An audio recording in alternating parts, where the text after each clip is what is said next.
There's fewer shoes I've been disappointed more by than the 510 NIAD Mocc. I was a big fan of the original Mocc, but was sorely let down by its successor. However, there was hope. Unparallel, rising like a phoenix from 510's ashes, have produced the true heir to the Mocc, the Up Mocc. It looked like it ticked all the boxes with some subtle improvements, but ultimately staying true to its original concept. The question is, did it live up to expectations? The thing I liked about the original Mocc and that I like about the Up Mocc is that they both manage to blend comfort and performance, and they're capable of doing just about everything. They're suitable for training indoors, bouldering circuits outside, trad, and particularly crags, and the Up Mocc does them better than before, courtesy of its sympathetically designed toe patch. This is great for toe hooking whilst bouldering, and whilst crack climbing and torquing your foot, it also gives a little bit more protection than the original. However, this isn't to the detriment of its comfort, which is where the NIAD Mocc got it so badly wrong. Upon first acquaintance, the Up Mocc can actually feel quite stiff, but courtesy of its unlined uppers, they wear in time and mould around the shape of your foot. And this is where they come into their prime.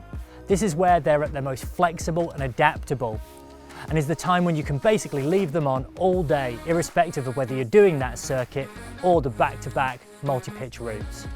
One of the issues with the original Mocc was that it could bag out in time, and after extended use would actually become quite sloppy. But one of the benefits, again, of the toe patch on top is that it's given the shoe a bit more structure, and I haven't found the Up Mocc bags out anywhere near as much as the original. I've already mentioned that these are suitable for bouldering, trad climbing, and especially crack climbing. But to look a little deeper, in terms of their ability whilst edging and smearing, the Up Mocc does have the potential to be a capable edging shoe, especially if you size them down quite small. But that's not where I see them at their best. Their most suitable and their most comfortable is outdoors on a day like this, on the gritstone, where that comfort and adaptability while smearing really comes into their own. The other benefit of buying them with smearing in mind is because over time they just keep getting better. As they mould around the shape of your foot, they become more comfortable and more flexible. On the flip side, if you're buying them with edging in mind, the fact that they do become more comfortable and more flexible does decrease their performance, within edging in particular. Translating that onto rock type, they're perfect for gritstone crags such as this, sandstone, granite, rock types that require that additional sensitivity. For edgier rock types such as limestone or volcanic rhyolite, you maybe just want something a little different, and there's plenty of other shoes within Unparallel's range which would be more suitable for that medium. In terms of fit, the Up Mocc is flat-lasted and moderately asymmetric.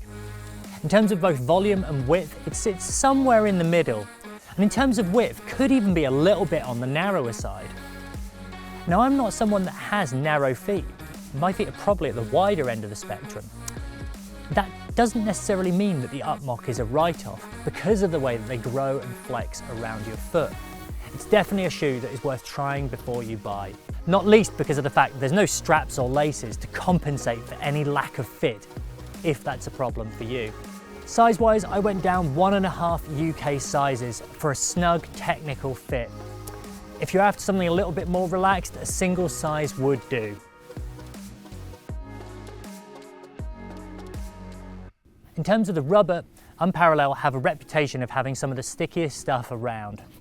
The Up Mocc features their RH compound, which is actually the firmer of the compounds and a little harder wearing than their RS. All things considered though, this still feels super sticky and very stealth C4-esque, much like the original was. Whilst many modern climbing shoes have opted for 3.5mm of rubber, the Up Mocc has featured 4.2mm, so a little more than average. And this is a part of the reason why it feels a little bit stiffer out the box. This also explains why actually it's a shoe with longevity. Because of the fact that it's got that bit more rubber on the sole means that it will tend to last for longer, and hence why it's a great training shoe. On the toe patch, they've used their much softer and much stickier and much more slender VD compound. And this explains why it hasn't interfered with anything around the toe box.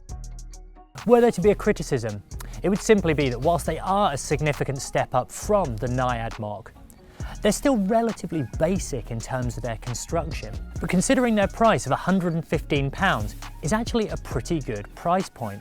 So if, like me, you were disappointed by the NIAD Mocc and are looking for an alternative, the Up Mocc is without doubt its true successor.